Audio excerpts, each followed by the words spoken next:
All right, friends, I am asked all the time if teletherapy is as good as in-person therapy. So the thing a lot of you guys don't realize is myofunctional therapy is not a hands-on therapy. I do not need to touch you to have success in therapy. Years ago, I used to see clients in person, I used to see clients online, and there was absolutely no difference in the successful outcome of the therapy.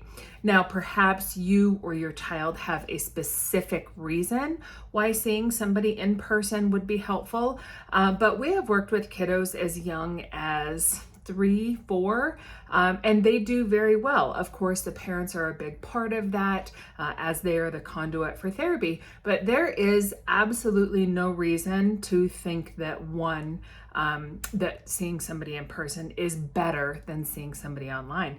Quite frankly, I like the convenience of it. When I used to see people online, their biggest complaint was that they would travel, 30, 40 minutes to see me for 30 minutes, and then they would have to drive home. And also when I was having to commute somewhere, see somebody, and then commute home, it was costing more time in my schedule. So I didn't have as much time to see clients. So that answers your question. Online therapy is as effective and it is more convenient than seeing somebody in person.